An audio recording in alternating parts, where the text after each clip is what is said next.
Imaginen esto por un segundo. Acaban de terminar la fase de empatía en su proyecto de diseño. Salieron al mundo real, hablaron con muchísima gente y ahora regresan al estudio.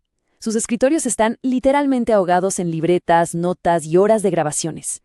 Se siente súper abrumador, ¿verdad? Es un verdadero caos de datos brutos. Pero no hay de qué preocuparse. En este análisis vamos a ver cómo la fase de definición entra al rescate como un filtro estratégico fundamental. Es ese proceso mágico, por así decirlo, que transforma todo ese desorden inicial en oro puro para cualquier mente creativa. Para esta sesión tenemos un plan muy claro. Arrancaremos entendiendo el caos de los datos. Pasaremos por el verdadero propósito de definir, la magia de sintetizar con mapas de afinidad y cómo descubrir ese insight oculto. Luego, armaremos el POV estratégico, para finalmente convertir ese problema en una pregunta detonante. Bueno, empecemos con el primer punto, el famoso caos de los datos y la dura realidad tras la fase 1. A ver, esta es la radiografía típica de cualquier equipo después de salir a empatizar. Tenemos un volumen gigantesco de notas, audios interminables, observaciones que hasta parecen contradecirse y, sobre todo, un impulso casi irresistible por empezar a construir soluciones ya mismo. Y claro, como estudiantes de diseño, el instinto natural es correr a dibujar la aplicación o crear el producto, pero hay que pisar el freno. Avanzar hacia la creación de soluciones sin tener absoluta claridad sobre el desafío es una trampa mortal en la innovación. Simplemente no podemos diseñar una buena respuesta si todavía no entendemos cuál es la pregunta. Esto nos lleva directo a nuestro segundo paso. Hablemos del propósito central de la definición, lograr enfoque y claridad.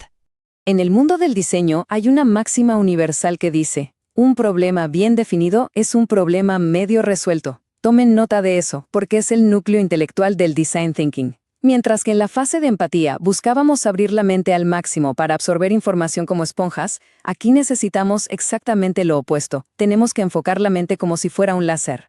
El gran valor estratégico en este punto es analizar y encontrarle sentido a todo lo que descubrimos, para identificar ese único problema central que realmente vale la pena resolver.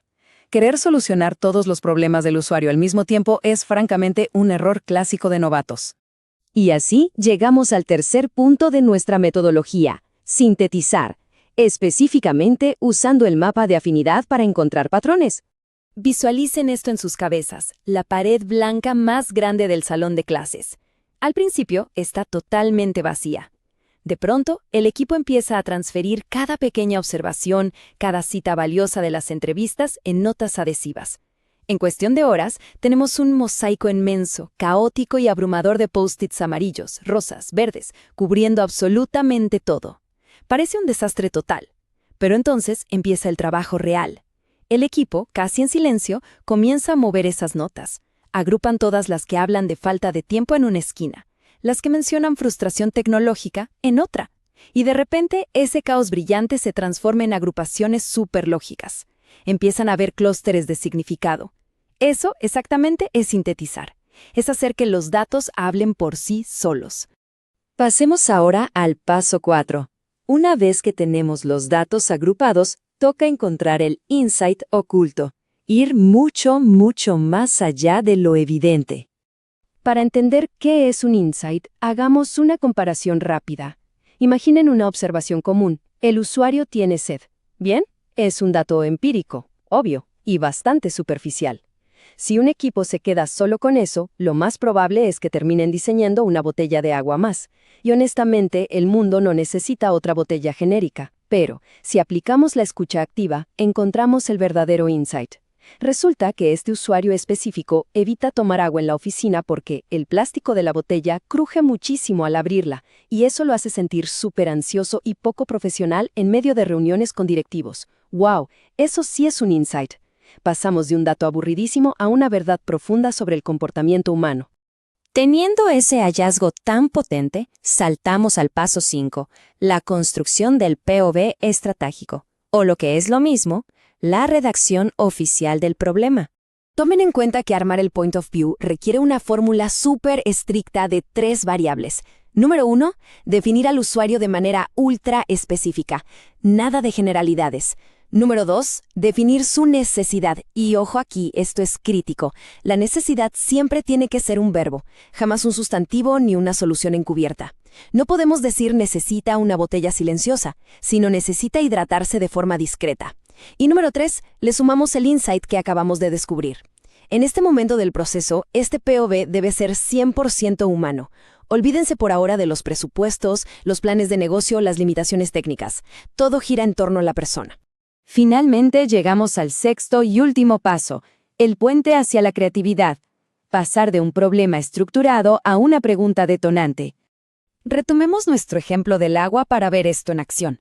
Tenemos un POV muy sólido que dice: el joven ejecutivo necesita hidratarse discretamente porque el ruido de la botella le genera ansiedad profesional. Está perfecto, pero es una afirmación plana, no invita a la acción. Ahora, hagamos un simple ajuste lingüístico y convirtámoslo en un desafío. ¿Qué tal si preguntamos: ¿cómo podríamos hidratar al joven ejecutivo de forma totalmente silenciosa para que mantenga su confianza en reuniones importantes? Noten el cambio. La diferencia en la energía de ambas frases es de verdad espectacular. Esa pequeña frase introductoria, ¿cómo podríamos?, es oro puro en el mundo creativo. Decir cómo predispone al cerebro asumiendo que las soluciones ya existen y solo hay que encontrarlas. Y decir podríamos, en plural, le quita a cada miembro del equipo la presión de tener que dar la respuesta perfecta en solitario. Es un esfuerzo colaborativo. Esta sencillísima estructura actúa como un trampolín directo que nos lanza, con toda la fuerza, hacia la siguiente gran fase, la ideación. Ya para ir cerrando esta clase magistral, hay una idea crucial con la que debemos quedarnos. La fase de definición es el verdadero núcleo analítico del diseño. Alguien puede ser el genio máximo del modelado 3D en la universidad o diseñar las interfaces visuales más increíbles del mundo, pero si hace la síntesis a las apuradas, corre el riesgo altísimo de crear un producto brillante y perfecto, pero para un problema que a nadie le importa. Y con eso en mente, les dejo una pregunta algo provocadora para reflexionar. Si un problema bien definido es, de hecho, un problema medio resuelto, ¿acaso las futuras sesiones de lluvia de ideas están condenadas al fracaso total si no logramos dominar el arte de hacer las preguntas correctas hoy? Definitivamente, el impacto de los prototipos de mañana depende por completo de los insights que descubramos en este momento. Así que, a seguir investigando, a no temerle al caos y a transformar esos datos en soluciones que de verdad importen.